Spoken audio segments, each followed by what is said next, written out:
Come out here and zoom it here. And clean out here. Are we recording generally? No, zoom no, or just the face one. We're recording live on Facebook. If you like it. So you know what to say. So I shouldn't move around. Do whatever you want. No, I'll follow you. Don't worry. Okay. I'll follow you. Baba Gali, alhamdulillah. ثلاث صور كثير يا شباب. ثلاث صور. أبو محمد.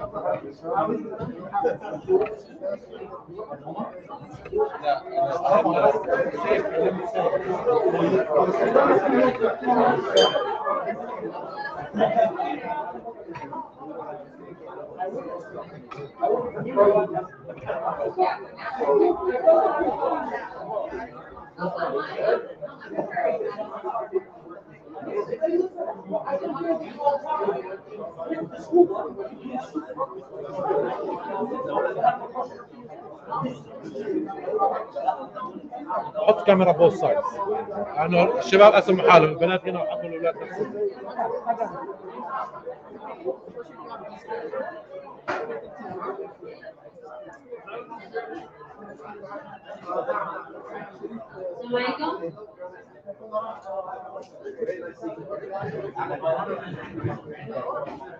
Assalamu alaikum. All right. I think we will be starting in 5 minutes. So if you would like to grab something, some refreshments, you have coffee, you have some individually wrapped dessert or sweet. So help yourself in these 5 minutes, okay? Jazakallah khair.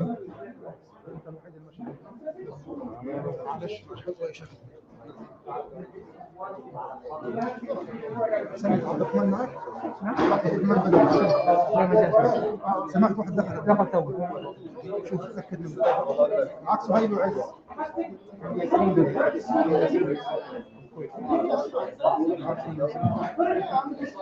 مش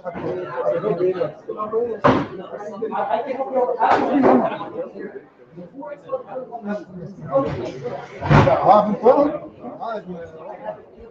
بوسطن يعني 3 بوسطن كله بوسطن 3 بوسطن سبت بس معايا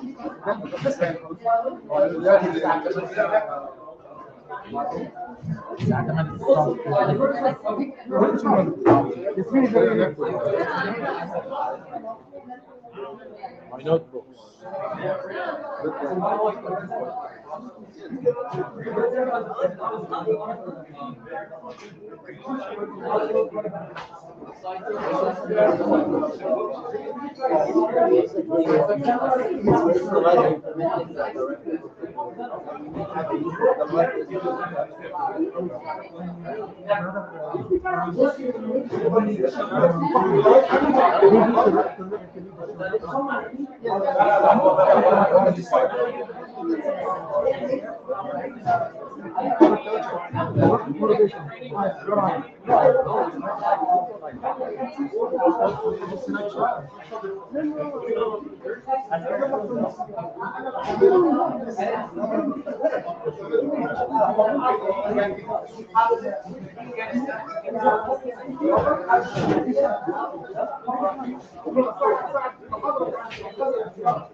Inshallah, we'll start shortly.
Assalamu alaikum.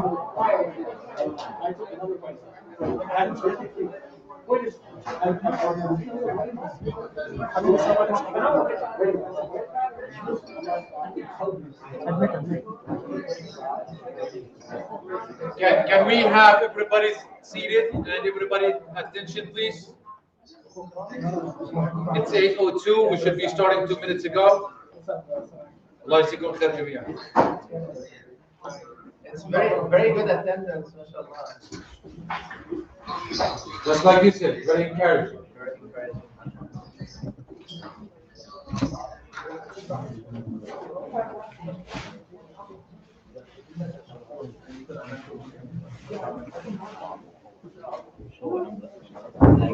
Get better often.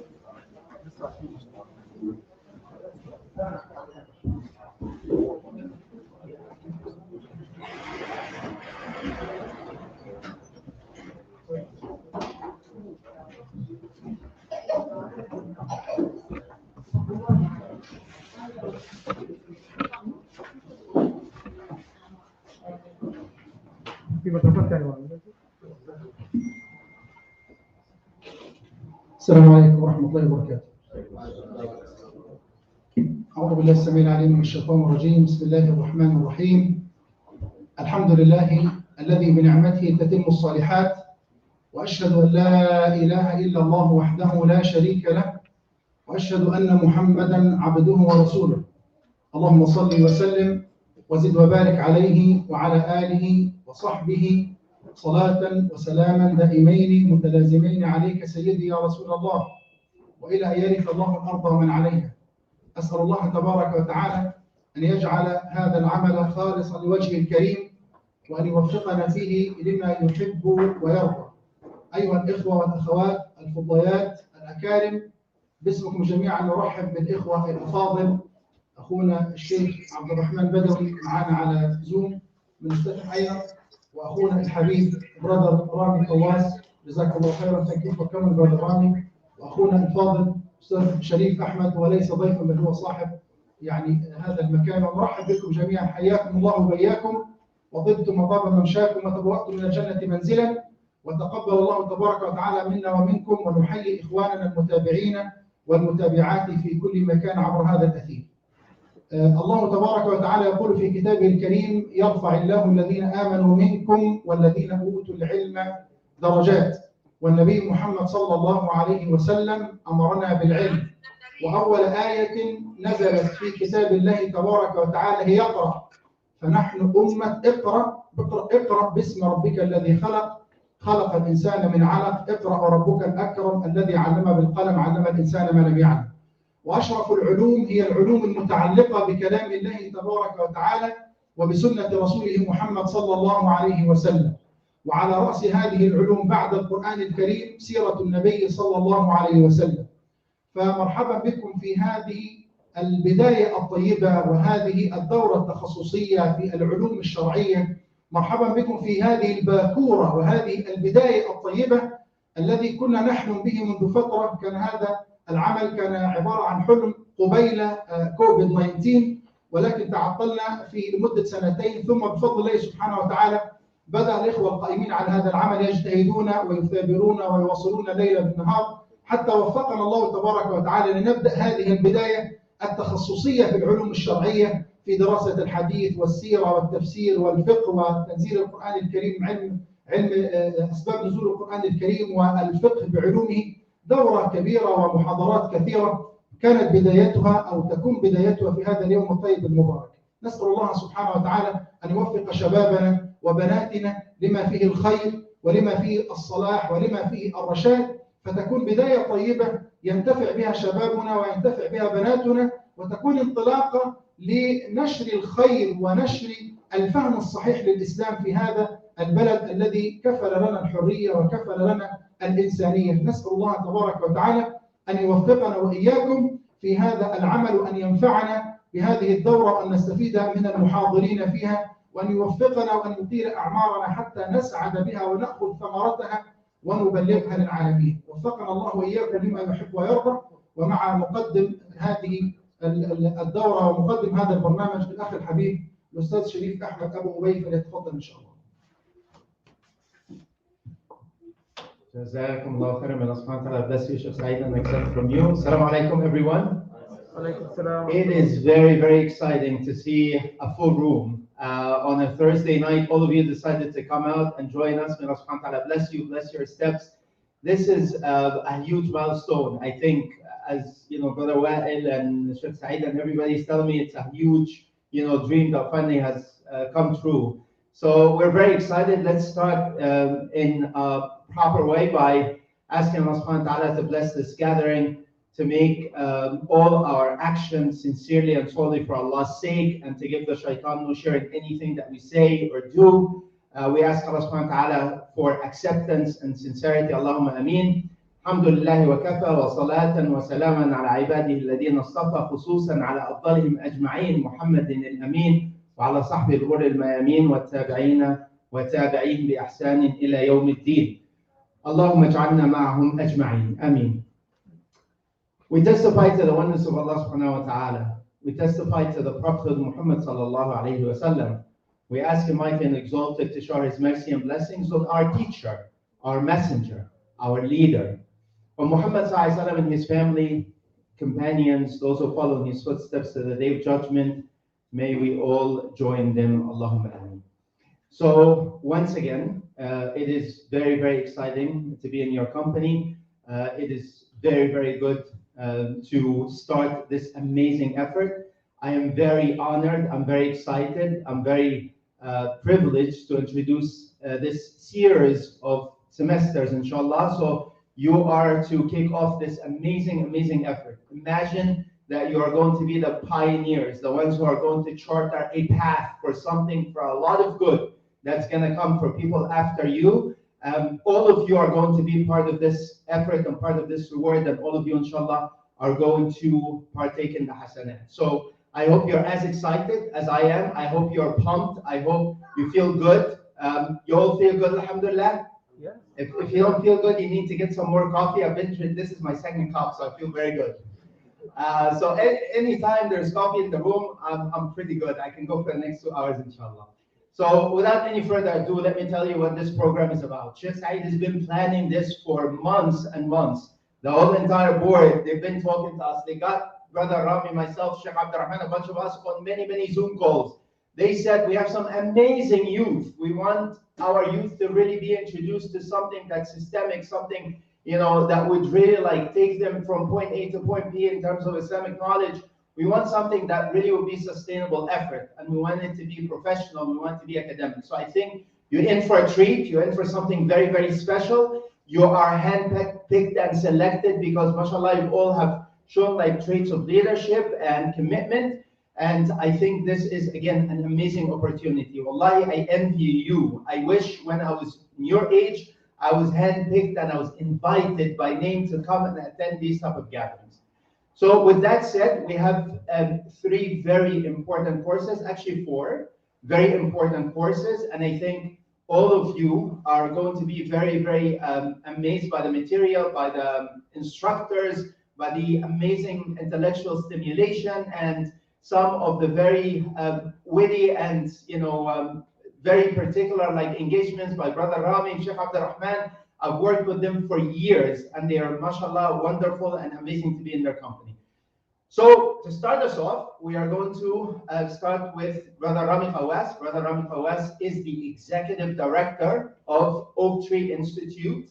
It is a leadership institute, really like a platform to prepare leaders, Muslim leaders, to really like lead their institutions, but based on knowledge, based on practice, based on like best practice, based on like a number of amazing insights, inshallah, Rami will share with you. The second thing that you are to study or you're in for is Sheikh Abdurrahman. Sheikh Abdurrahman would be, I think, inviting all of you to some really intellectually stimulating, ideas and foundational concepts in terms of the Islamic Aqidah or Islamic creed.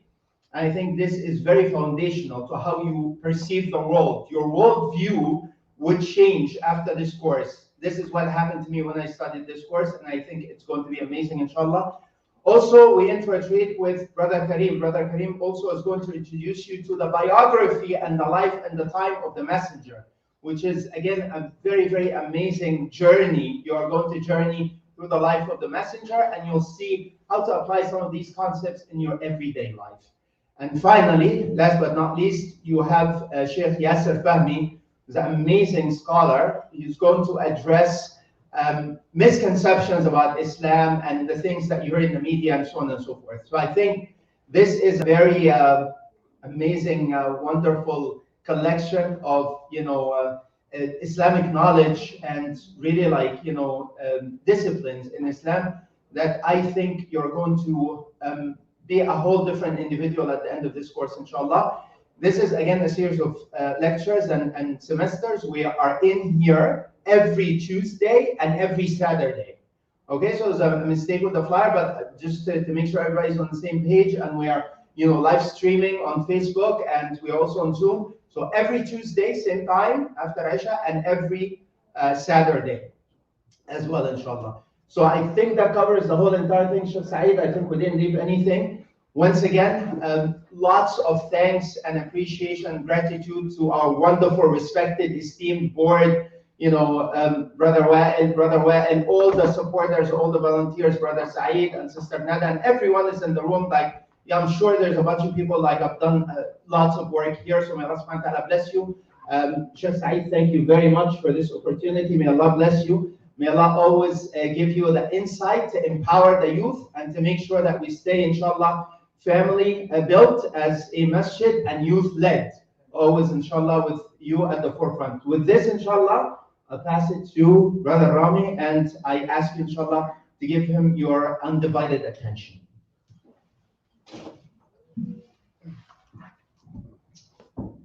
السلام عليكم. السلام عليكم. بسم الله الحمد لله والصلاة والسلام على رسول الله. نشهد أن لا إله إلا الله ونشهد أن محمدا رسول الله. اللهم صل وسلم وبارك على نبينا محمد وعلى آله وصحبه وسلم تسليما كثيرا. Of course, we begin by praising Allah, the Most High, the Most Exalted, the Most Honorable, the Most Merciful, the Most Magnificent. We testify to His oneness and His greatness, our Lord, the Most Exalted, and we testify to the prophethood of His Most Beloved, our leader, our teacher, our guider, Muhammad, the son of Abdullah, the son of Abdul Muttalib. We ask Allah to bless Prophet Muhammad, to bless his family, to bless his community, to bless all those who follow and strive and struggle in his guidance until the end of time. Ameen, Allahumma ameen. Very, kind of echoing the sentiments of Sheikh Saeed and Brother Sharif. Very honored, very privileged to be here with y'all. It's a very amazing.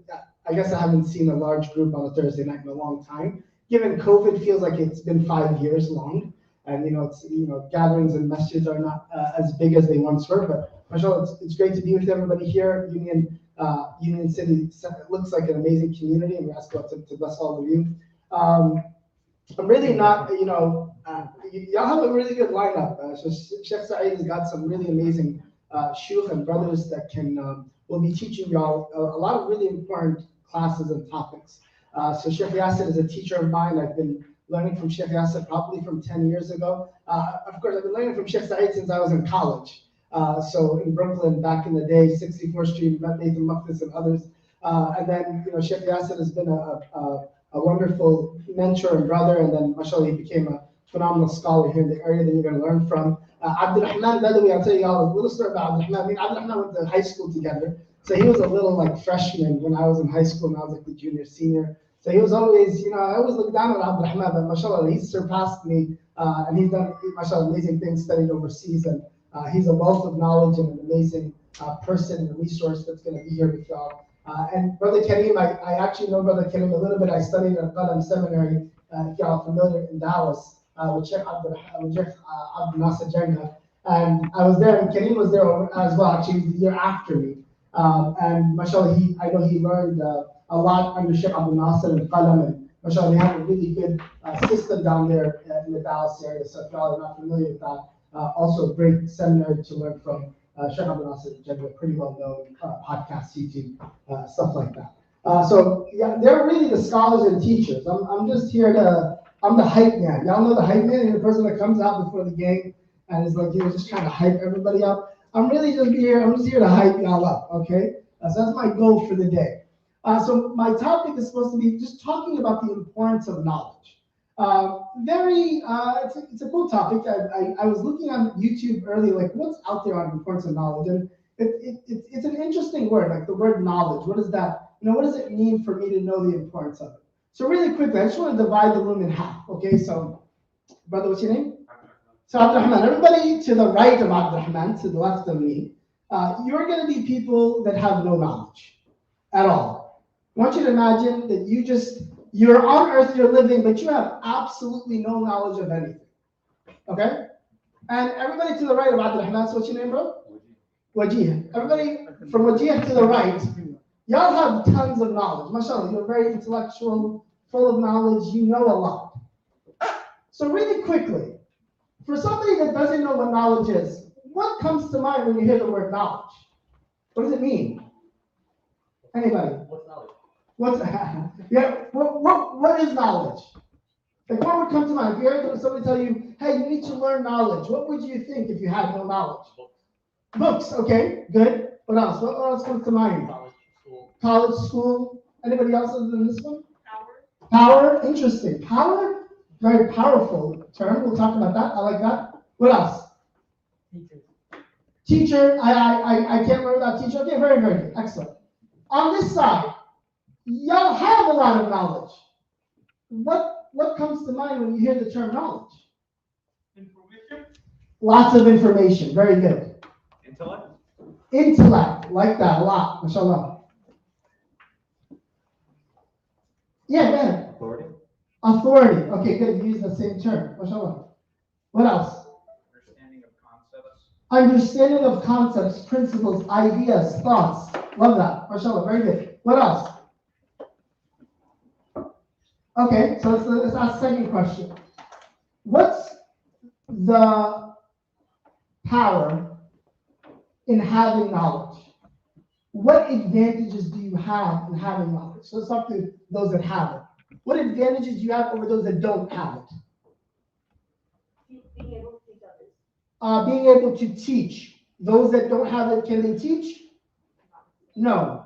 Good. What else? Having a unique vision of something that maybe the people don't have knowledge of. Love that. Being able to see things that other people without knowledge cannot see, vision, future, concepts, things to come. Very good. What else? Think of any knowledge. I'm just using it in the most general term right now. We're gonna, need to focus a little bit on what this term means from an Islamic paradigm, but just general knowledge. When you have it, what happens? Being enlightened. You're enlightened. What does that mean?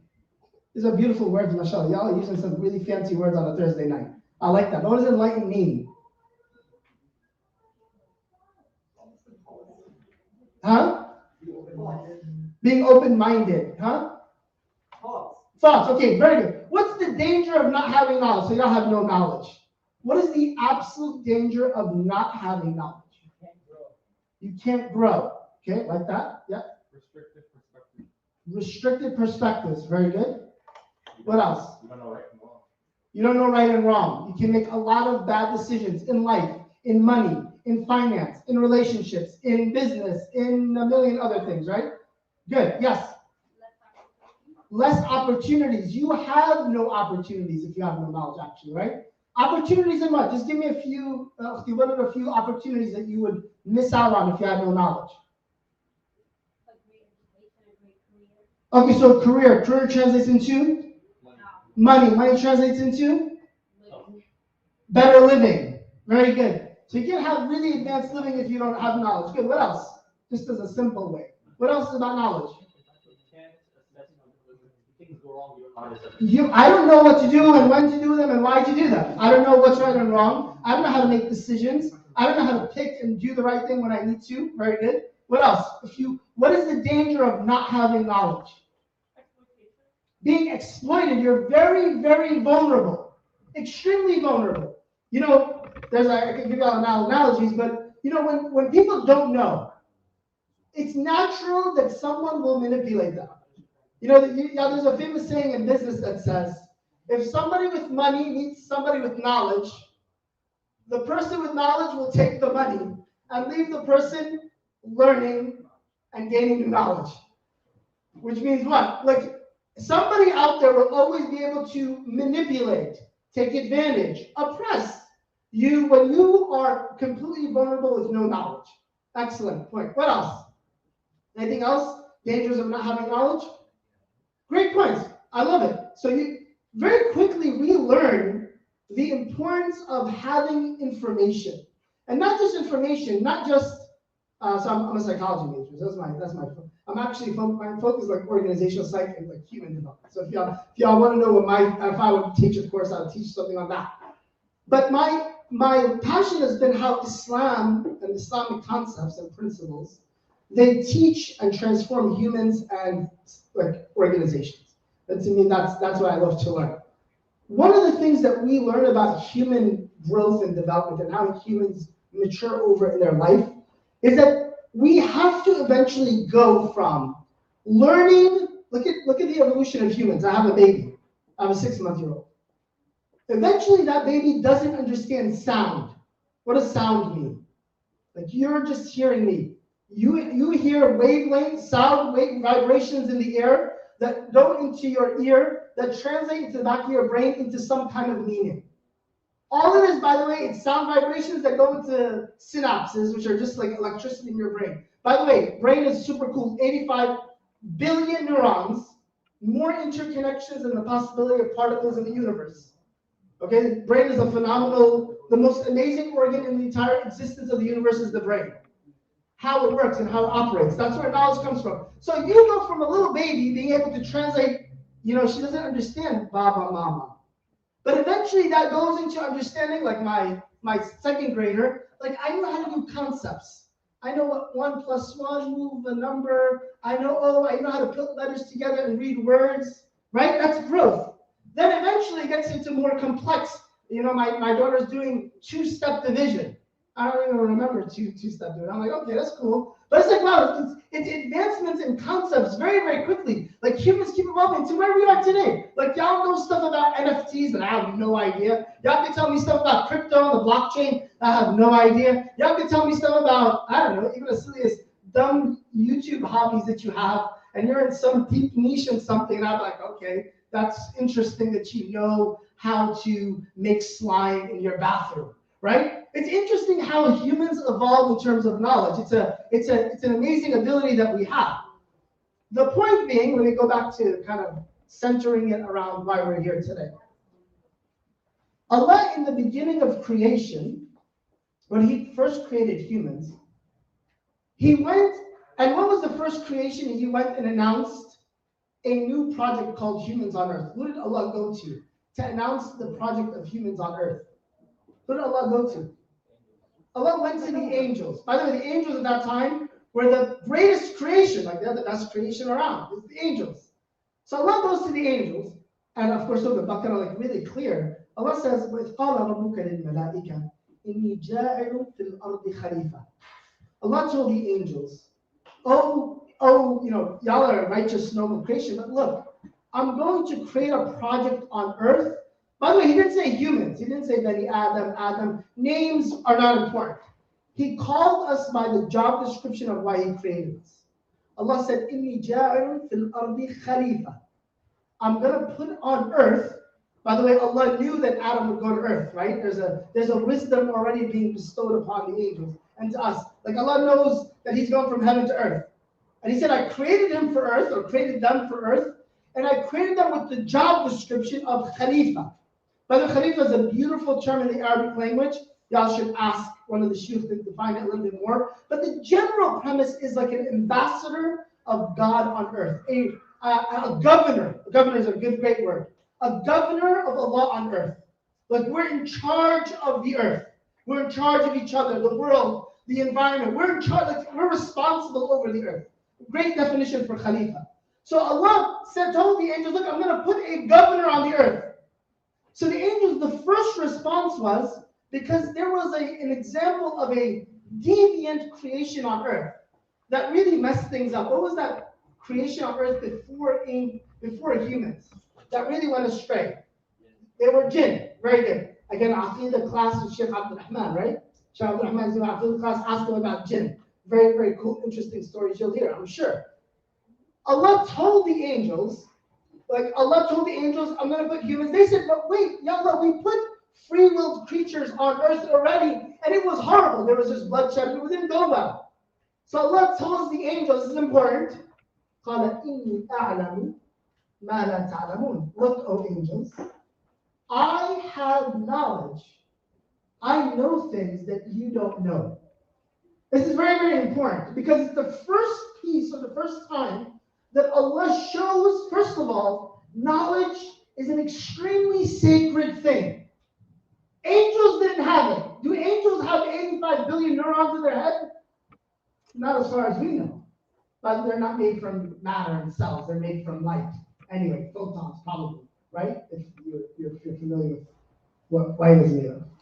So angels are coming, they don't have this ability of, we don't know. We just know what we've seen. So Allah says, so all knowledge, its source is always the one full of knowledge. Which is, we call Allah Al-Alim, the one that bestows and has all knowledge. It's one of His beautiful names and attributes of Allah.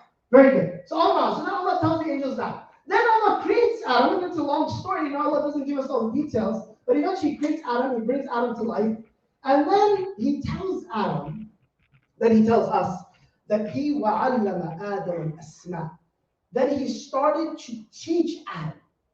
So all of a sudden humans had a superpower that made them different than all other creatures ever created. What was that superpower? The ability to learn. It's a phenomenal it's like, I'm sure y'all saw Spider-Man and Marvel, we talk about super, I always talk about super things, my kids, and they always think about magic and stuff, because that's what we're bombarded with. But a superpower is the ability to take sound vibrations, and they hit into millions of electric impulses in your brain and it means something. That's a phenomenal superpower. Angels don't have that. Jinn don't have that. Humans, they were given that superpower. And so Allah honored Adam above the angels just because of this ability of the ability to learn things. Of course, asma means particularly the distinguishment and the ability to do this, but if you just focus on this ability of knowledge, it's powerful. So Allah then made Adam, then Allah, of course, we know the story, then Allah told all the angels to do what to Adam? They all had to bow down to Adam. Now, of course, there's a lot of meanings here, and I'm sure the Shaykh will tell you a lot of stories about this. But the honor of Adam over angels or humans came because of the simple ability to learn things that they could not learn. And so they all prostrated to him. He became the most honorable creation. By the way, Allah says that. Allah Azza wa says, He honored you عَلَى كَثِيرٍ مِّمَّنْ خَلَقَ تَفْضِيلًا. Like Allah honored humans more than a lot of other creations. I think of the evolution concept of monkeys. But look at monkeys and apes and a dolphin and tigers. Like what makes us different than them? What makes us different than angels or jinn? It's this empowered ability of the ability to learn. It's a very, very powerful thing. Very cool. So let's fast forward a little bit because I'm going from a general concept to something more important, which is now Islam and Muslims. Allah Azza wa Jalla, much later, so that's the beginning of creation. Let's go to the very last message. So Allah, of course, many, many years that humans exist, He sends messages to them. The final message from God to guide humanity is what? What's the final message from Allah to guide humans? That's a tough question. It's not Islam. What was the message?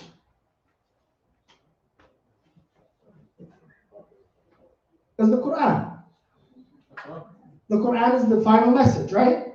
From Allah to guide humans. The Quran. The first, sorry,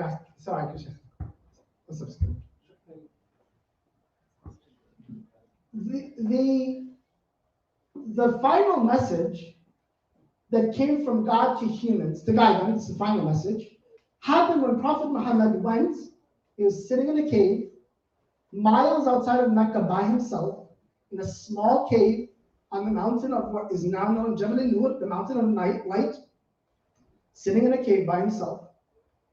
And he's just kind of he's in seclusion mode. The Prophet used to love, at that time, secluding himself, used to love to kind of sit and think and reflect.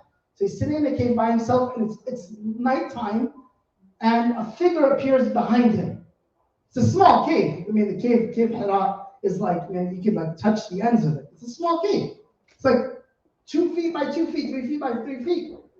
So the Prophet ﷺ, he would have seen anybody coming from miles away. But all of a sudden, there's a figure right next to him as it's getting really dark. So the Prophet ﷺ looks at the figure, and the figure says the word that would change human history, or at least, Islam, Muslims, and the history of humanity until the end of time. Jibreel alayhi salam, the angel at that time, Jibreel, in the shape of a figure, grabs Prophet Muhammad and tells him what? Tells him, Iqra. Very good.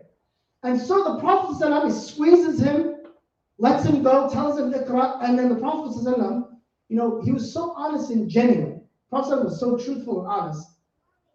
I would have said, who the heck are you? Or what do you want? That's what I was like, what are you talking about? Or from Brooklyn, what you talking about? Like, that's what we would say. The Prophet ﷺ, he's so genuine and honest. He says, I don't know how to read. He asked me a question, and my automatic response is a very genuine, honest one. I don't know how to read. And the Prophet ﷺ, of course, was unlettered. Most people were unlettered at the time. Okay? Written language was not a thing that would come till much later. People did not need to know how to read and write across the earth. So the Prophet ﷺ was unlettered. He didn't know how to read and write. So he said, So then the angel squeezes him a second time until the Prophet said, I felt like my life was coming out of me. Then he let go. And he told him a second time, what did he say? Iqra, read. And the Prophet ﷺ, again, genuinely responding to the question. He said, "Ma ana biqari," I don't know how to read. So then Angel Jibreel does it a third time, and then he recites the first verses that ever came down from the Quran. Of course, this is the Laylatul Qadr. Of course, we understand that as a Ramadan, that first Ramadan that the Quran came down. So the Prophet is told the ayat of Surah Al-Alaq very, very quickly. I'm just going to summarize it very quickly.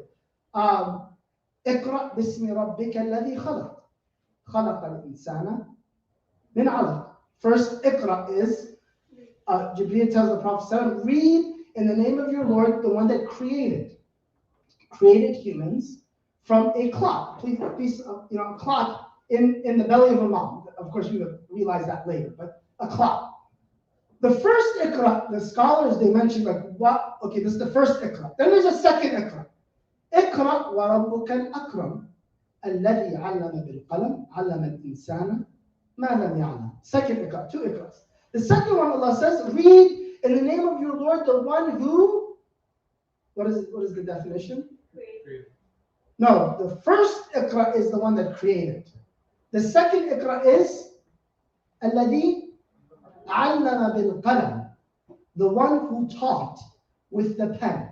And of course, there's a long definition here, but we can get into it. Mashaykh can speak more to what this actually means. But he taught the human being with the pen. عَلَّمَ الْإِنسَانَ مَا لَمْ يَعْلَمْ. He taught humans what they had never known.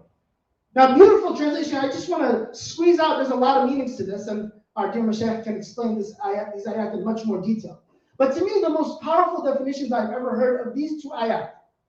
Number one, the first Iqra, the scholars mentioned, is an Iqra of learning about the divine. Because it's Iqra bismi rabbika alladhi khalaq. So it's a learn, so when you're learning, so when it's saying, hey, what is knowledge? Well, there's only two types of knowledge in the entire universe. There's knowledge of the divine, meaning knowledge outside of the physical world, the metaphysical.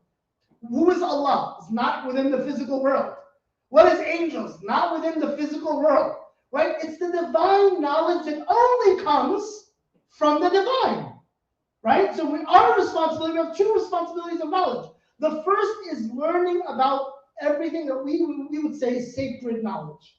It's knowledge about the things that Allah teaches us that no science or laboratory or experiment can ever discover. Like no one can discover what the makings of a soul are.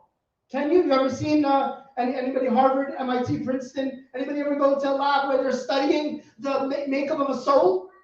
No, they don't. They can't. It's impossible to measure something that is from the divine. Impossible. So the only way we learn about the divine is through the divine. So the first Iqra is the responsibility of every human to learn about the divine and the knowledge of the divine. Anything that comes from Allah. This is what we call sacred knowledge. Knowledge about, what is sacred knowledge? Just very quickly, what is all this knowledge? What are some of the categories of sacred knowledge? Just quickly, tell me. What kind of knowledge comes from Allah? Knowledge of the unseen. What is that? By the way, I love Sunday school answers. They're amazing. Sunday school teachers love Sunday school answers. I'm not a Sunday school teacher. So what does ilm al-ghayb mean? Knowledge of the unseen. Okay, what does knowledge of the unseen mean? Things like jinn, the Okay, good. So creation that we don't see. Very good. Future visions or future events like the Day of Judgment that we don't see. What else? Other things. What else is the knowledge of the divine or sacred knowledge? What else is sacred knowledge? Anything you're not going to study in college, brothers and sisters. There's no courses on this. Generally, what else is sacred knowledge? Learning rules and regulations that Allah revealed in the Quran and Sunnah. Very good. Excellent. What else? Knowledge of history that only Allah has taught us. Knowledge of creation that only Allah has taught us about. Knowledge of any knowledge of the Prophet ﷺ and his life and why he did certain things. This is what we call sacred knowledge, right? Knowledge of the Quran and its meanings and its miracles. This is all sacred knowledge. It's a responsibility of every human. The first Iqra is a responsibility of sacred knowledge. when we say we're the ummah of Iqra, we're actually the ummah of two Iqras. We're the ummah of the first Iqra, which is learning the sacred knowledge. Responsibility on every Muslim. By the way, the Prophet ﷺ said, knowledge is a faridatun ala kulli Muslim. Like it's everybody's, their individual responsibility to learn about Allah, right? That you have to do that. What's the second Iqra? So the second Iqra, Iqra wa rabbuka al-akram alladhi 'allama bil qalam. The scholars say, well, the second Iqra is all the knowledge of this world. Meaning, Allah, everything in this world, everything in the physical world, science, physics, math, bio, blockchain, digital world, psychology, sociology, law, physics, all of this. All of that is knowledge that humans have attained in this world about this world. Who taught the knowledge? عَلَّمَ الْإِنسَانَ مَا لَمْ يَعْلَمْ. It all came from Allah too. There can never be, by the way, so this is all what we call secular knowledge. I mean, that's what it's called in like our books, but really it's sacred worldly knowledge. Because there's sacred divine knowledge outside of the physical world, and then there's sacred, it's knowledge is still sacred. Learning is still sacred, but there's learning about this world. Meaning we have to learn two responsibilities of Muslims, all Muslims. To learn about everything that comes from Allah, about Allah and everything about our deen, and to learn as much as possible about the creation of Allah, the world that Allah created for us, and the responsibility to advance human knowledge when it comes to this world.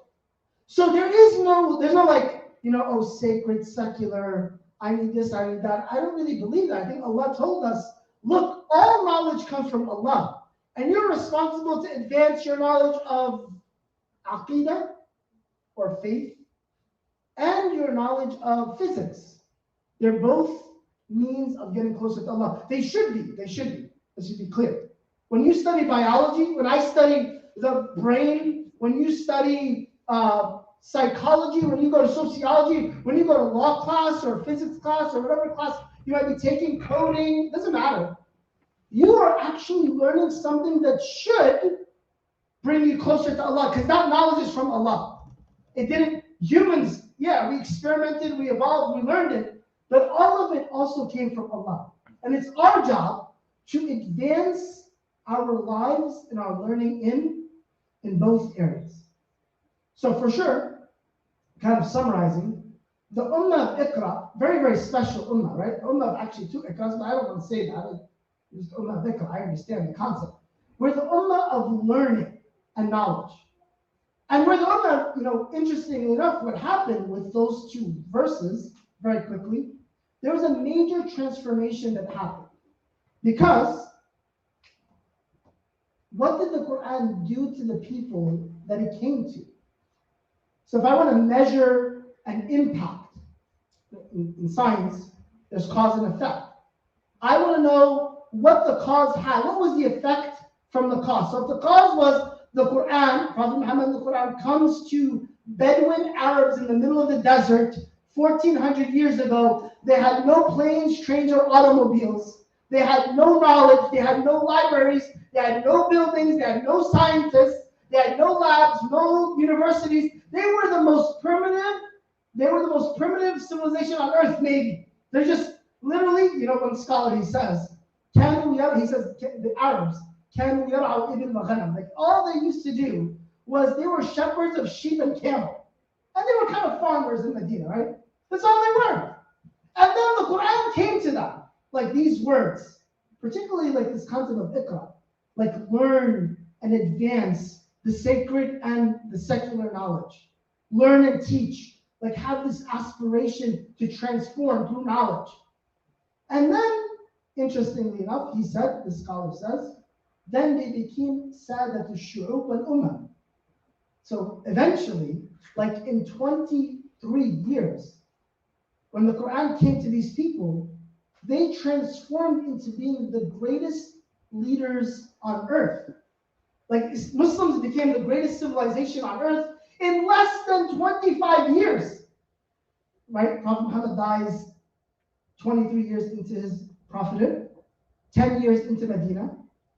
In 4 years, the Muslim civilization would be essentially taking over all of Persia. 14th year after Hijrah, the Muslims fought the Battle of Qadisiyah. They took over the Persian lands.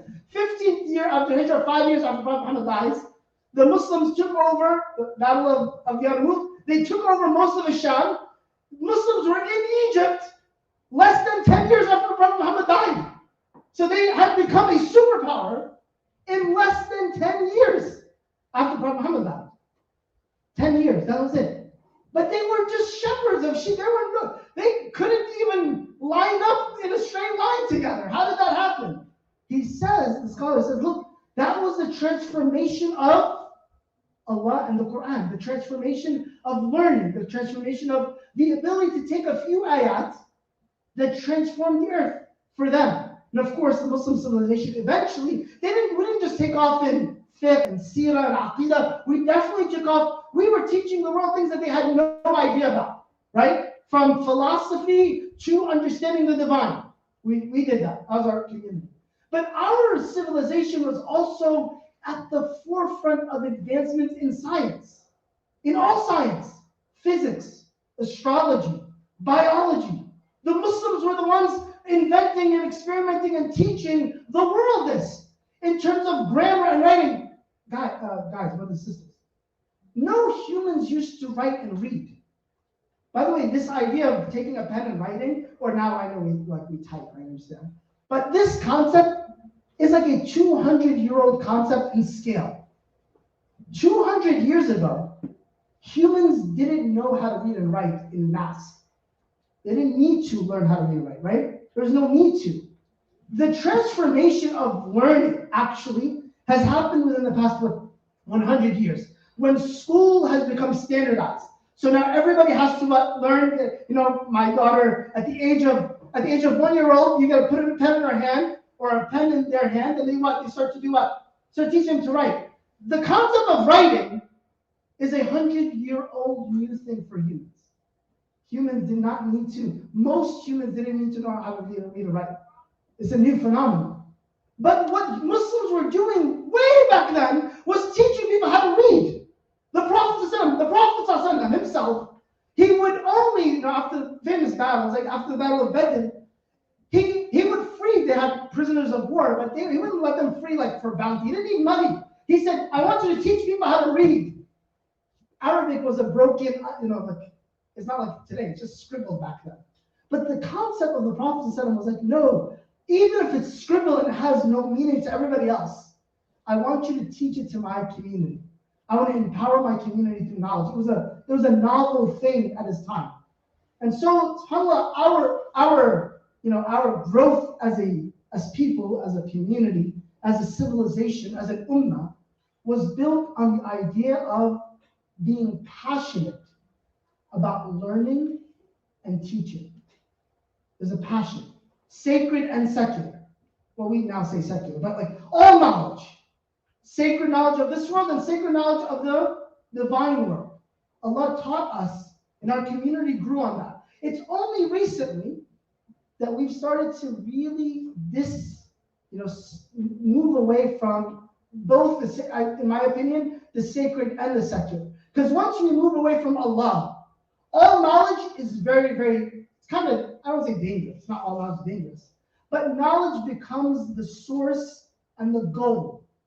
Like scientists today. Like science today is, any scientist, and by the way, I follow Neil deGrasse Tyson. If anybody knows, one of the smartest dudes I've ever listened to, if y'all listen to him. So he has there's actual academic research on the top scientists in the world.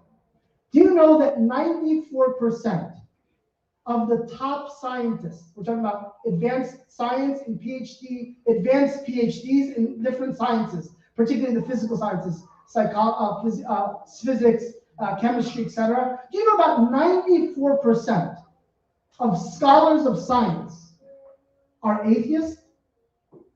94% of the top scientists in the world proclaim in research that they don't believe in a divine being, or they're atheists.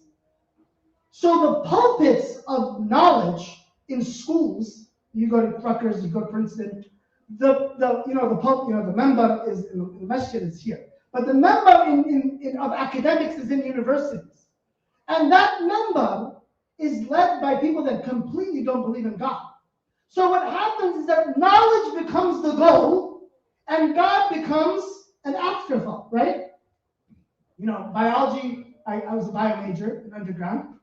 Every biology teacher teaches you that evolution. Humans are evolved from apes, even though there's absolutely no scientific evidence. Not even biology. Take an evolution class, you'll learn about that. There's no evidence that humans evolved from apes, but everybody teaches that. Every single biology teacher, biology professor in our country, I can guarantee you, will teach you that humans evolved from apes, evolution, right? So knowledge became kind of the ilah, the God. And now the sacred, the secular knowledge only revolves around this idea that knowledge is the goal. And we don't need anybody else to teach us. And that's where Muslims, we fell into the trap too. Because we get stuck, like I just care about learning. I don't really think about how do I bring Islam, how did Allah create atoms? How did Allah create cells? How did Allah create physics? How did Allah allow people to code technology and create a Web3? Like, we don't attribute to Allah anymore. And so what happens is that we naturally, as Muslims, also distance ourselves from understanding that all knowledge comes from Allah, the sacred and the secular. It's all of Allah, and it all should bring us closer to Allah. When we hear the hadith of the Prophet ﷺ, and I'll end up going on a rant, just ranting today. The Prophet ﷺ talks about whoever follows the path of knowledge, Allah makes his path to Jannah easy. Generally, for sure, that's an Islamic, sacred knowledge, because if you don't learn about Jannah, you can't go to Jannah, right? Makes sense. But it's also important that when I go to bio class or physics or psychology class, like bro and yo and bra, I think bra's with each other. Bra, Allah talked about that concept of reciprocal relationships. In sociology, you learn about, individualistic versus communal or social societies. You're like, wait a minute. Allah talked about the need to balance between the individual and the community. That's an interesting sociology class that we can learn from the Quran. Nobody goes into class and thinks, yeah, wow, subhanAllah. Allah says, for example, you go to bio class, you're going to learn about molecular biology and viruses. Back then, we didn't think like a non-living protein can kill humans. Like, we didn't know like a non-living entity like a virus can exist and kill us. Right? It was actually something we used to discover. When you go to molecular biology class and you study the anatomy, and you read an ayah that says, وَفِي أَنفُسِهِمْ أَفَلَا يَتَدَبَّرُونَ. Like, Allah's put miracles in your body, but don't you just think about them? Or Allah says, if you go to nutrition class and you learn about the composition of proteins and how they're essential for your livelihood, your molecular, your chromosome composition, you don't go and be like, oh, when Allah says, Allah, He says, فَلْيَنْظُرِ الْإِنسَانُ إِلَىٰ طَعَامِهِ. Like, look at the miraculous nature of your chicken, bro. And how amazing it is to sustain your molecular composition. Like, we no longer tie things to Allah. And that is the real problem of knowledge in our world today. And that's why it's important what y'all are doing here. You're learning about all these different classes, sacred, seerah, Quran, aqidah. Like, it's important to use that to empower you and to tie it into everything you do in life. Right? You cannot separate yourself as a Muslim from the world. Like, everything ties together. Allah created us all to learn. And all knowledge, again, I'll end, all knowledge, particularly the knowledge that we're trying to seek, that's shunned, all knowledge that leads us to Allah is so valuable. And that's the goal to me. Any knowledge that brings you closer to Allah is the goal. And any knowledge that leads you away from Allah or just distracts you from Allah, it cannot even to just distract you, like TikTok for hours, or YouTube for hours. It's just stuff. If it distracts you or deviates you from Allah, then that knowledge in and of itself is very dangerous. And all knowledge, we should be learning, and that's why hopefully y'all are signing up for these classes to invest in, not just learning about Allah for myself, but learning about Allah, Sirah, Aqidah, Islam, so that I can empower others around me with something that's special. Remember, the superpower of humans is the ability to learn and teach. And that's why the Prophet ﷺ, he said that ad-dunya mal'unatun, everything in this world is cursed, except one of the people that are not cursed, or things that are not cursed, are alimin, are somebody that learns, else, or somebody that teaches. Mu'allimin. Like you are someone that learns and teaches. That is one of the absolute privileges of life that Allah gives us the opportunity to do. To learn and teach the sacred and the secular, because it all comes from Allah and it leads everyone to Allah. The greatest way to get to Allah is to learn about Him and everything that He created to bring us closer to Him, inshallah. So that's my rant about knowledge. I hope that y'all can sign up for these classes. I think everybody is. But you want to go into these classes thirsty. I'm really thirsty right now. We need to learn to be thirsty for knowledge. You can only numb your brain on Netflix and HBO Max and Hulu and Disney Plus. Yeah, there's like 7,000 subscriptions out there now. Like you can only numb your brain for so long. We need to learn to be thirsty for iqra, like hungry to be of those that are always learning and not just advancing for ourselves. It's not a selfish thing, not just for me. It's so that we can move everybody around us closer to Allah through knowledge. That's the only way to do it. So I hope, inshallah, that I was a good hype man. I'm not the person of knowledge. Personal knowledge are on my right. But I hope that we can learn to be thirsty, to become not just the ummah of iqra, like I know there's a community of iqra, but the person of iqra. I want you to be, man, my life is empty if I'm not always learning. And I need knowledge that only brings me closer to Allah. I want to be thirsty about that knowledge. Whether it's sacred or secular, I don't care. But I want to be thirsty about that knowledge. And you have an opportunity here in the masjid to learn and to have teachers and speakers and things of that sort. So that's a great honor and privilege. I want to end with this story. I started my journey of learning Islam. Very interesting story, Sheikh Saeed. I'm sure he knows. I was like a lost kid, junior in high school. Like I didn't know anything. Like you just lost. And I remember my thirst for learning Islam started off with a sheikh, may Allah bless him, Sheikh Adil in Bayt al-Maqdis, many, many years ago. He didn't know how to say a word of English. So the masjid I went to, he didn't know how to speak a word of English. Like it was all broken Egyptian English, okay?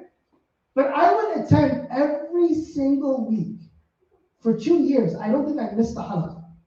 Because, the story of the prophets, or the story of the hereafter. It was just, I didn't need to understand the language. It was just the thirst to understand the knowledge. I didn't care about the messenger. The message is what's most important. So we need to have a love for the message. And we need to have a love for learning the message that Allah sent us, that we are privileged and honored to have. And I think, inshallah, I hope that y'all can commit to your classes. Sheikh Yasser, again, is phenomenal. Sheikh Kareem here is phenomenal. Sheikh Abdul Rahman, phenomenal information that you're going to be learning. Don't just learn. Ask questions. Think critically. Push yourself beyond the measures of, ask them hard questions. You're not a good student if you're not interacting at a high level with the information being said.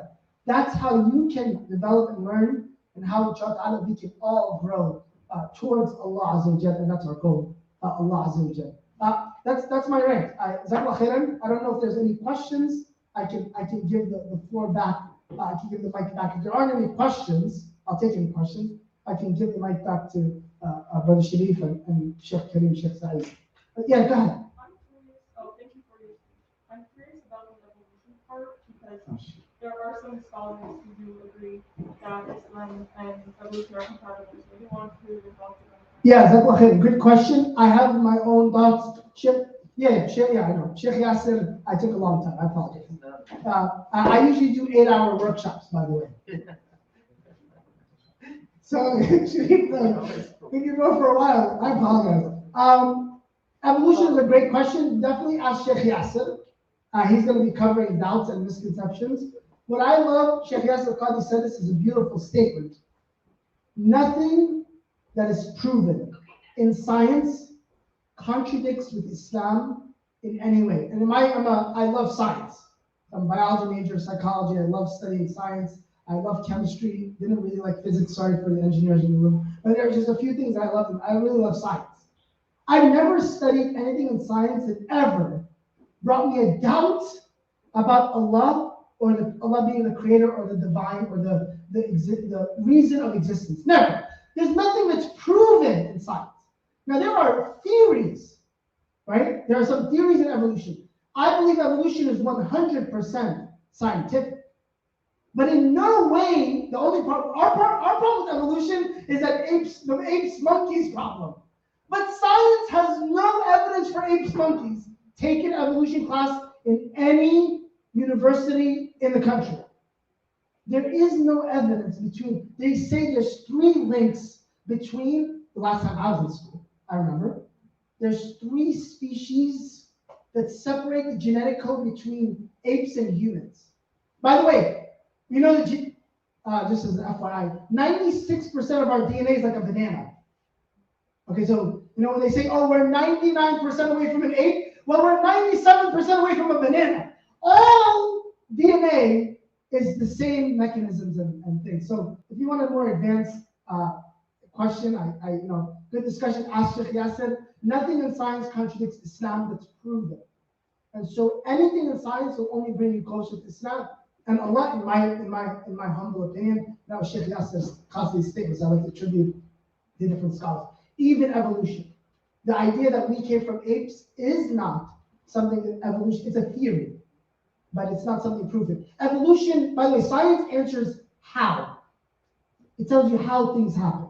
We're fine with how. Allah didn't tell us how. How there were Big Bang. Okay, Allah didn't tell us how the universe came. I'm fine with the Big Bang, if that's a proven how. I'm fine with evolution of the how, but science never answers the question of why.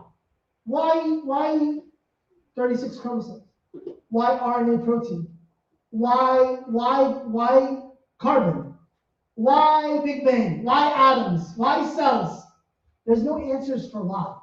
Science can only answer how questions, which is great for us to learn how, but it can never answer why life, why humans.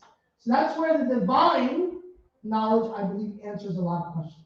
Why are we on Earth? Well, Allah put us on Earth. I don't care about the evolution of other animals. That's fine. That just tells me how humans came or how animals evolved. Okay, that's fine. Allah didn't say I didn't. Allah says there's a lot of actually references to that. That's my humble opinion about it. A long discussion. Maybe we could come back and talk about that. Sheikh Yasser should definitely talk about it. Yes, sure. Bismillah. So I won't take any questions. I'll give the mic back to Sheikh. Jazakallah khair, mashallah, tabarakallah. Can I have a nice takbir? Yeah, I hope you guys enjoyed this, mashallah. That's why he's the executive director. None of us here are the executive directors. He's the only executive. He has to have the stuffy title of executive director. But mashallah, I mean, if I were you, I'd lock the doors. Don't let Rami go home tonight, and maybe take him in the back of the room. Be like, I have a bunch of questions I want to ask you, and just maybe stick around for a couple hours. But we are running short on time. I'm just very happy, mashallah, that Sheikh Karim is here. We also have Sheikh Abdurrahman online, so I'm going to transition it really quick to Sheikh Karim Assad. Sheikh Karim Assad, to my right, your left, is our resident scholar and local Imam Islam, and mashallah, we really benefit from his knowledge, and we go way back. Sheikh Karim, inshallah, is going to be addressing the topic of Sirah, the biography of the Messenger. Why Sirah is important, guys? Why Sirah is important? What did the mother of the believer say about the example of the Prophet? He was what? He was a Quran on 2 feet. That's why seerah is important, okay? So Sheikh Karim is going to tell you a little bit about this. But may Allah subhanahu wa ta'ala bless you, Sheikh Karim, bless your steps. May Allah subhanahu wa ta'ala accept from you. I'll go to Sheikh Karim and again, inshallah, we'll have right after Sheikh Abdurrahman, right? Okay. بسم الله الرحمن الرحيم الحمد لله وكفى وسلام على عباده الذين اصطفى خصوصا على سيد الرسل وخاتم الانبياء وعلى اله الاسفياء واصحابه الاكفياء اما بعد. السلام عليكم ورحمه الله وبركاته everyone. Jazakallah for inviting me, Sheikh Saeed and Ustad Rami and Brother Sharif here. It's an honor to be up, being able to present and this sacred knowledge that Rami mashallah was speaking so much about. It's really an honor and a privilege. Now, I don't know about all the other classes exactly, but I do think I got the luckiest one because the seerah I'll be teaching, inshallah, the seerah and the life, the biography of the Prophet sallallahu alaihi wasallam.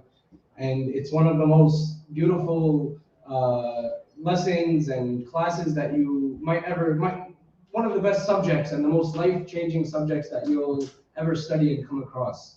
I just want to highlight this by, there's going to be 3 reasons I'm going to give you in very brief in just a couple of minutes as to why we're studying seerah and the importance of it.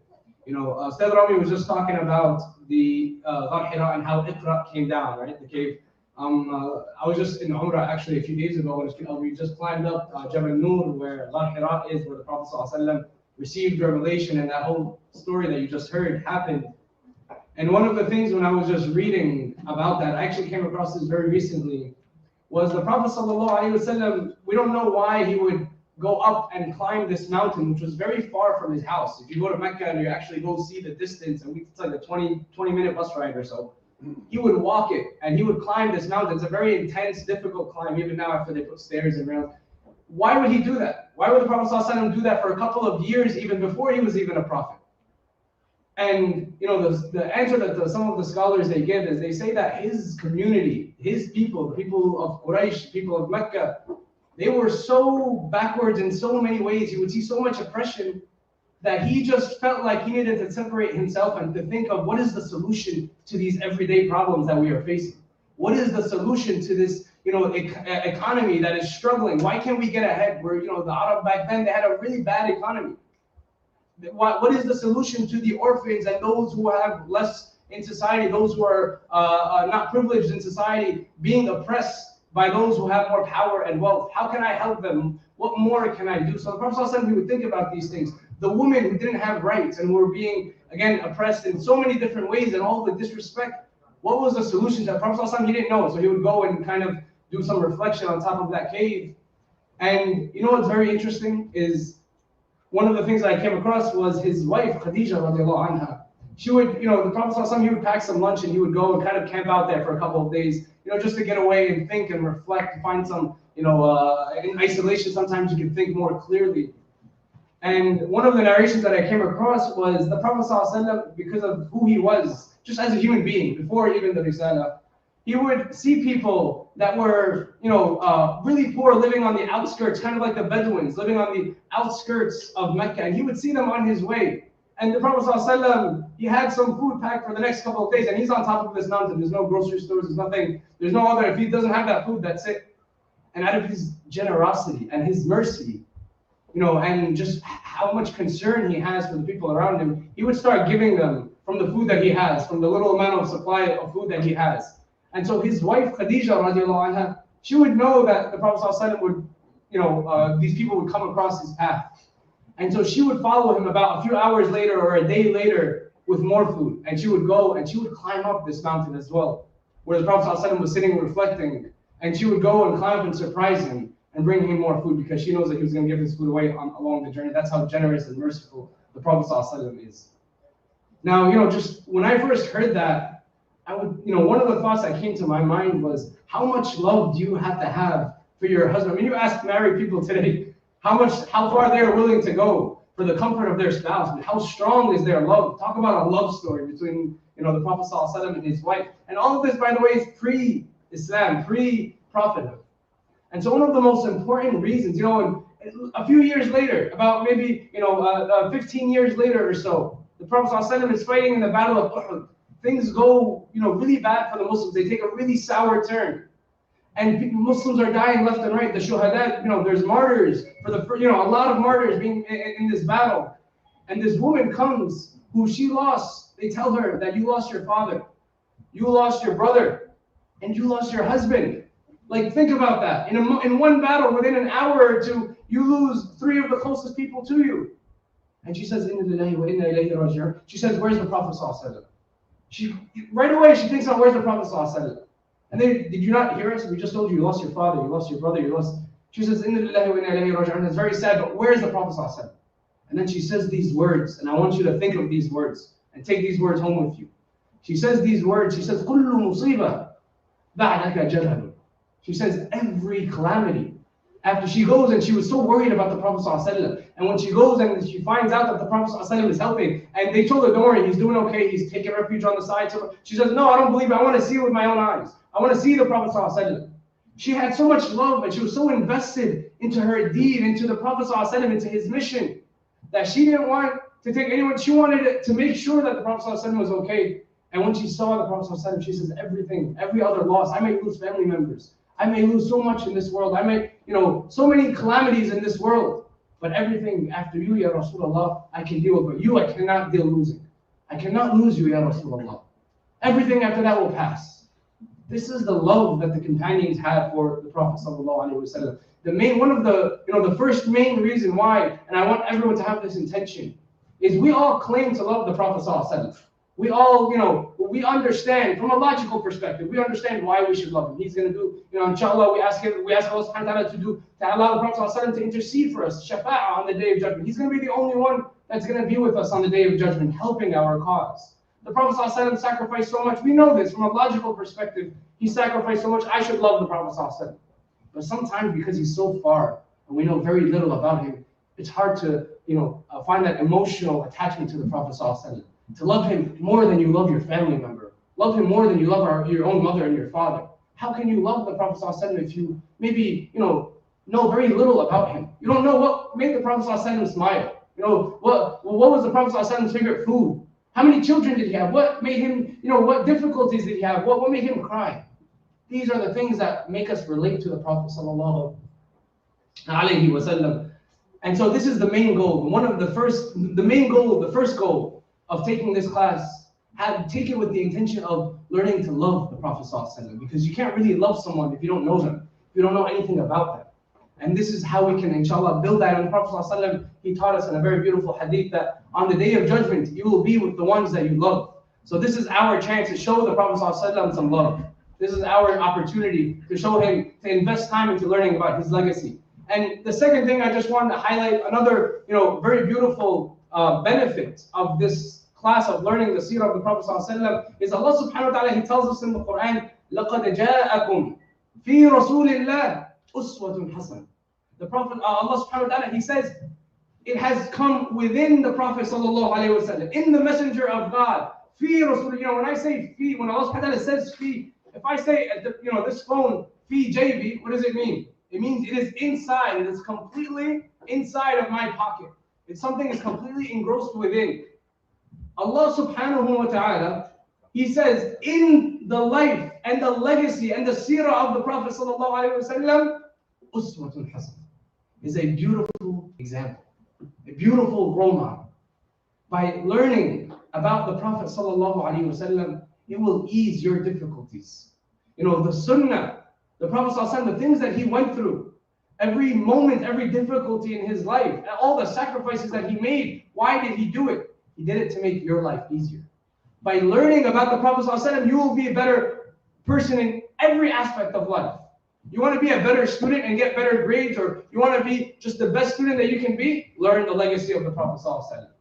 You want to be the best family member? Learn the legacy of the Prophet ﷺ. Without learning about him, you will be capped. You'll be limited in how far you can go. Your potential will be capped. You want to be the best example and the best role model, the best person in your, reach your maximum potential in your work. Be the most successful in this world. learn the legacy of the Prophet sallallahu alaihi wasallam. People that just try and find success in this world without knowing anything about the Prophet sallallahu alaihi wasallam, about the example, about the guidance that he gave us, they're always going to be capped. They're always going to, have their potential is going to be not maximized. So part of the reason why we're going to learn about the Prophet ﷺ is for our own benefit. That's why the Sunnah is there.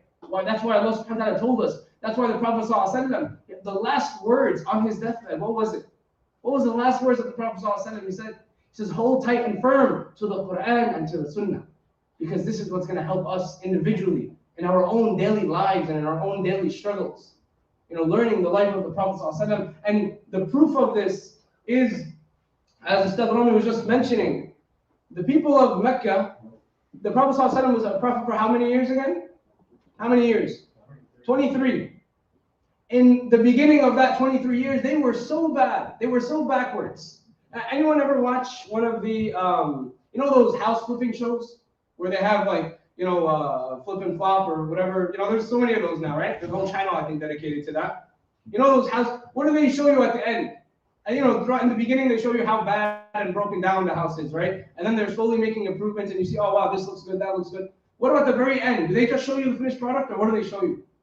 To really appreciate how good work they did, the contractors or whatever on that show did. What do they always show you at the end? They show you the before and the after. They side by side, right? They do the split screen, before and after.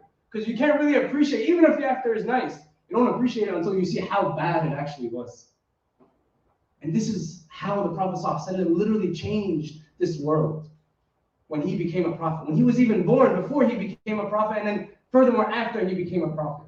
He took the worst society, and within a very short number of years, they were on top of the world. They led, this world in education and in every aspect. How did this happen? And this was the legacy of the Prophet ﷺ. This is why he was called the walking Quran. This is why he was the Quran Yamshi, as Brother Sheikh just mentioned. It's because he showed us how to live it. He showed, you're going to be limited in your understanding of the Quran if you don't tie it. This is why the Sahaba, the companions, they would say after the Prophet ﷺ had passed away, that they would teach their children, the children who never met the Prophet ﷺ, they would teach them the seerah, the life of the Prophet ﷺ, just like they teach them the Quran. When you have a 4 or 5-year-old in the house, the first thing you want them to memorize is Surah Al-Fatiha, right? They would teach them along with memorizing, just as important as memorizing Surah Al-Fatiha and Surah Al-Ikhlas, Qul Huwallahu Ahad, memorize, learn the legacy of the life of the Prophet ﷺ. Know know the timeline, what happened when, what instances happened in the life of the Prophet ﷺ. That was just as important, because if you just have the Quran without his legacy, again, you're not going to understand the full picture. And inshallah, so this is 3 main reasons why we're taking this course. Number 1 is to increase our love and to prove our love to the Prophet ﷺ, so that on the day of judgment, when he's standing in front of Allah, arguing on our behalf, we can feel worthy for that moment. So we have some, worth on that moment for the Prophet ﷺ to actually do that shafa'ah for us. And the second reason that we'll be learning is to improve our own lives, so that it can improve my quality of life, so I can be a better husband to my wife, or you can be a better wife to your husband, or you be a better son to your parents, or daughter, or a brother, or sister. So you can be a better student, so you can reach your potential in every aspect of your life. And the third reason that we're learning about the life of the Prophet ﷺ, to see how getting closer to this Quran, how miraculous this Quran is, to better understand our religion, to better understand and interpret our religion and our Quran. Inshallah, these are some just highlights of why it's important to study seerah, the life of the Prophet ﷺ. And inshallah, I'll be having, I believe, 12 courses, 12 sessions. So in those 12 sessions, we're going to go very brief, a brief study of the life of the Prophet ﷺ from before he was even born, all the way till he died, and even a little bit after that. Inshallah, we'll have some highlights, and inshallah, maybe in the future, and I'll even provide some resources, many resources online, inshallah, to go in depth further and further after that. So that'll be my section. Every Saturday, inshallah, after Isha, in the masjid. Over here, inshallah, in the masjid, I'll be visiting here in Jazakallah khair for this Saturday or next Saturday? Starting from this Saturday. This Saturday, inshallah, here in the masjid after Isha, inshallah, we'll go over a lot of stories. We'll go, there's going to be a lot of laughs. There's going to be a lot of crying. There's going to be, this is the class that you come, and this is why I said I was lucky. I got the best class, I think. inshallah, there's just come with an open heart, and that's it. If you just come with the intention of learning to love the Prophet ﷺ, inshallah, will be very beneficial. Jazakumullah khairan. Question? Yeah, what is it like the course consists of, like in terms of like you guys like test us on certain things? So we're going to be discussing. There's going to be. I was kind of going to see who's on the first day. How how many students? It depends on like the class exactly. I don't know. Is everyone here signing up? Inshallah, yes. Everyone here is here. Inshallah. I probably should just assume that. So inshallah, yeah, we're gonna go over, and then there's gonna be periodic, but probably every 3 weeks or so, we're probably gonna just test you a little bit on some of the timelines and the dates and things, some of the basic things that you probably want to memorize, because that'll help you going forward. Again, when you hear in a khutbah, when you're listening in a khutbah, the battle of Uhud, the battle of Khandaq, the battle of the trenches. Right now, they just seem like random isolated battles. But when you after inshallah studying this course, now you know, all right, what was the Prophet ﷺ going through personally? What was he going through with his community during that battle? And you now kind of have an idea of the backstory. So inshallah, that's why it's kind of important to have that timeline in your head. So we'll kind of be going over that, and it'll just be, some, I'll probably all be verbal, no written tests or anything, inshallah. So, MashaAllah, tabarakallah. Takbir. Are you guys still awake? So everybody better show up this Saturday, inshallah, at 8 o'clock, right after Isha. You know, Allah subhanahu wa ta'ala says in the Quran, Ya Yahya, khudh al-kitaba biquwwa. Oh, Yahya, take the book with strength, determination, zeal, and vigor. Show us some game. You better show some game, inshallah, this Saturday with Sheikh Kareem Azzab, inshallah. May Allah subhanahu wa ta'ala bless you. Sheikh Kareem, and Allah subhanahu wa ta'ala increase you in Iman and sincerity. Ameen. So, yes, these two gentlemen right here, Brother Rami and Sheikh Kareem, both of them are graduates of Qalam Seminary, mashallah. Our next speaker, Sheikh Abdurrahman Badawi, is a graduate of Qura University in Mecca, Saudi Arabia. And I'm very, very excited, inshallah, to give him the floor. Without any further ado, let's go to Sheikh Abdurrahman Badawi. Right here. Yes, sir.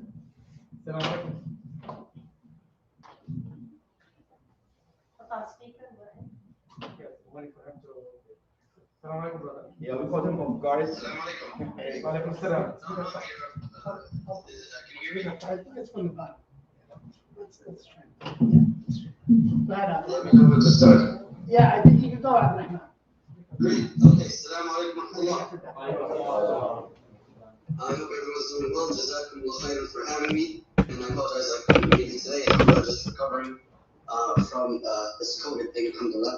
May Allah protect us and our families, inshallah. But I'm looking forward to being with you this Tuesday by Allah's permission. So, of course, I know it is the end of the evening. Everyone is, itching to get home, alhamdulillah. So, I'll keep it very brief, short and sweet. So, of course, I begin in the name of Allah subhanahu wa ta'ala. Bismillah, alhamdulillah, wassalatu wassalamu ala rasulillah wa ala alihi wa sahbihi wa man wala. I ask Allah ta'ala to bless our gathering. I ask Allah to renew our intentions, to allow us to get beneficial knowledge, to seek beneficial knowledge and receive it. So, very briefly, alhamdulillah, I'm very grateful to have been invited to be part of this project, this initiative. I'm very honored to be part of this all-star team. I'm very grateful to Sheikh Saeed for inviting me, and the ICUC Masjid and admin. And I'm very much looking forward, and I mean this from the bottom of my heart, I'm very much looking forward to our classes, our discussions.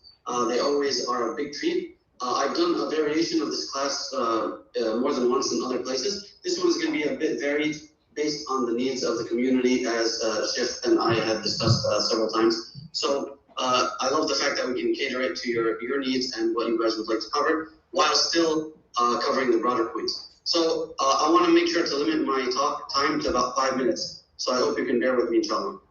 The title of our class is Foundations of Faith 101.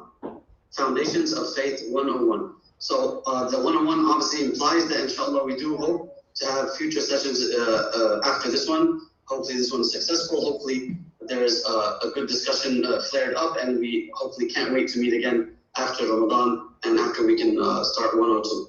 So the goal is, we have 3 main goals. Number 1 is to overview the fundamental points of Aqidah, of our belief system as Muslims. Now, everybody who's going to be attending this class is at least a young adult Muslim who is facing tons of challenges out there with regards to other faiths, no faith at all, as Brother Rami mentioned, atheism, all this kind of attacks on our faith. So we should be building our own foundation. So number one, we're overviewing the fundamental points of our beliefs, building our foundation. Number two, we're going to be discussing some contemporary challenges that the modern world presents to our beliefs. So all these challenges that attack us, atheism claims of inauthenticity about our faith, such as, for example, if someone tells you, well, you were born a Muslim, that's why you believe in your faith. What if somebody was born a Buddhist? What if somebody was born a Christian?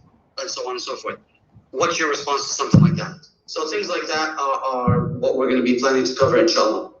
And goal number 3 is we want to extract developmental functionality out of our understanding of faith. So, in other words, tarbiyah, right? In simple terms, we believe in Allah. We believe in the 6 pillars of Iman. How does that translate into action? One of the pillars of Iman is faith. Al-Iman bil-Qada wal-Qadar, right? So if you believe in faith, how does that translate to action? How does that change what you do when you wake up in the morning and throughout your day and then when you go to bed at night?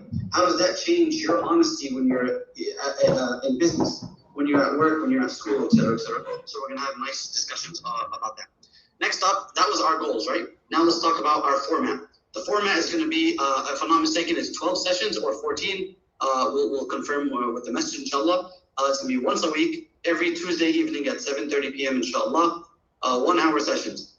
And my format is usually a brief presentation and then mostly discussion and Q&A and back and forth. I like to pose challenging questions. I like to have challenging questions posed by the students, and we can branch off and we can even trail off into side discussions as long as they're within the overall topic. That's something that I'm more than happy to do. Our traditional Aqidah points are going to be based generally off of the classical Aqidah text referred to as Al-Aqidah Tahawiyya. Some of you may be familiar with it. But our contemporary challenges are from modern day challenges and attacks, primarily from an atheist perspective, but maybe from some others as well, depending on what interests you guys and what challenges you guys are facing. We can play it by ear, inshallah. So yeah, the class is primarily discussion based. Everyone is expected to participate a little bit. There's no pressure at all. Inshallah, we'll create an environment of discussion and we'll be solidifying our own base while preparing ourselves to be challenged in our faith, because that's something inevitable in our modern day. With that said, I'm extremely excited, looking forward to seeing you guys this Tuesday, inshallah, 7:30, and I'll end it right there. So if there's any questions, anybody would like to pose anything, otherwise, inshallah ta'ala, I will hopefully see you in person in a few days. Jazakumullah khair. وإياكم. Questions? Questions? Brother, sister here. Go ahead, sister. Go ahead, sister. Yeah. Yeah, go ahead. Lord, ask your question. Due to like the current COVID situation, if like the state closes down, will you have like online classes? Yeah, so we've been through this before, right? It's been like 2 years, well over 2 years. We know how to play this game very well, so we can immediately transition online, inshallah. Rest assured, and mashallah, ICUC, they have done an amazing job. Beginning of COVID, when they shut down the masjid, we'll go directly online, and there should be no interruption to the series of lectures and classes, inshallah. So we'll continue going all the way up to Ramadan. Hopefully, you guys could stick around and stay with us, inshallah. So Tuesday, right, and Saturday, with Sheikh Kareem, Saturday, with Sheikh Abdurrahman Tuesday, after Isha, 7:45 or whatever, after Isha, make sure that you come downstairs, inshallah. If you did not register online, make sure that you register. So go to the website and go to the Facebook page and masjid and so on. And also, yes, Sister Nana. Everybody has registration form. Even And we if you have actually online, registration forms on the table. So you could just, so hand it to us before you leave. can do the paper thing, inshallah, and get digitized is a lot better. So if you go online or whatever on your phone, but definitely you could do that on the table. That should be it, Sheikh Said, right? الله يبارك فيك. يعني كويس. جزاكم الله خيرا جميعا، لكن يعني قبل ان ننتهي بقي دقائق. يعني من لم يشكر الناس لم يشكر الله سبحانه وتعالى، كما علمنا الرسول صلى الله عليه وسلم. طبعا خلص الشكر للاخوه الافاضل المدرسين، اخونا الشيخ عبد الرحمن، الاستاذ رامي، الشيخ كريم عزت، الشيخ ياسر.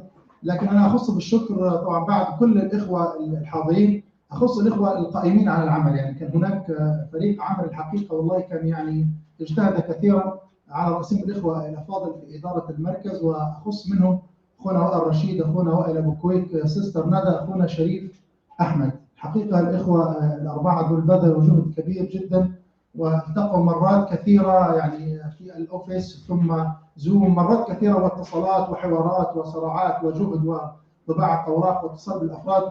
فجزاكم الله خيرا جميعا، برادر وائل ودكتور وائل، برادر شريف، سيستر ندى، يعني everyone. ربنا سبحانه وتعالى يتقبل منا ومنكم ويجعل هذا العمل خالصا لوجه الكريم إن شاء الله. قبل أن نختم يعني كلمة من أخونا برادر وائل أبو كويك مسؤول البرنامج أو تذكير أخير إن شاء الله.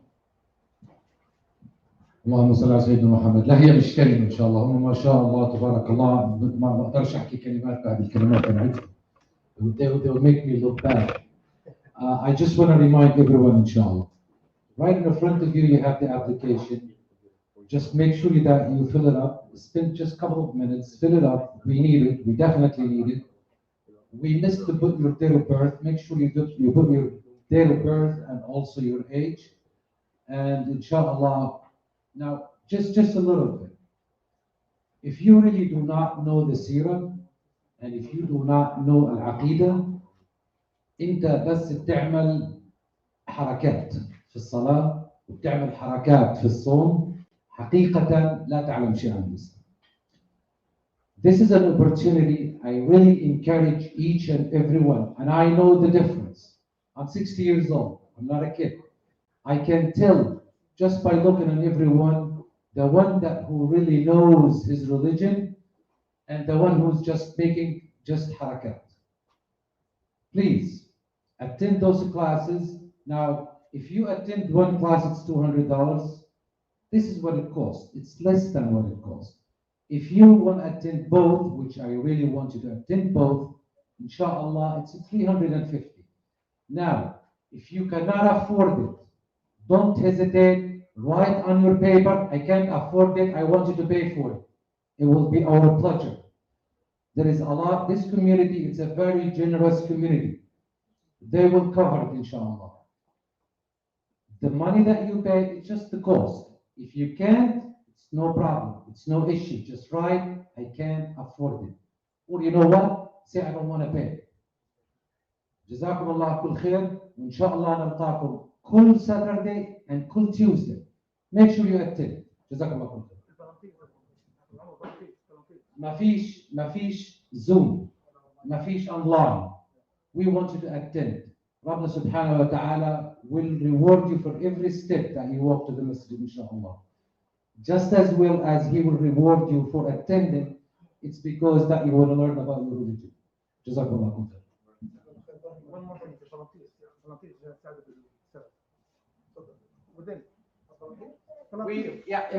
Now, inshallah, this course will need a couple of volunteers. Someone to record, someone to help set up the tables. If you are willing, just let us know. Jazakumullah kul khair. Write on your paper, I'm willing to volunteer. Just attend half an hour early. Jazakumullah. Thank you very much, guys. I don't want to hold you up any longer. You guys have been great. May Allah subhanahu wa ta'ala reward you. I really want everyone, inshallah, to be excited about this program. Again, we have Brother Rami for a couple of lectures coming up. Inshallah, we'll announce them on leadership skills and leadership traits. We have Sheikh Kareem and we have Sheikh Yasser and Sheikh Abdul Rahman. We'll go ahead and end it right here. Subhanakallahumma bihamdik. Nashhadu an la ilaha illa ant.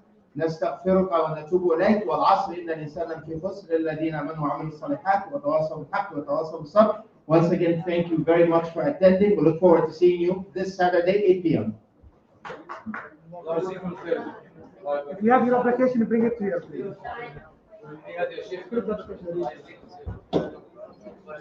Thank you, brother. Assalamualaikum. Thank you for coming. Could you please leave your application, filled application on the table? We will be collecting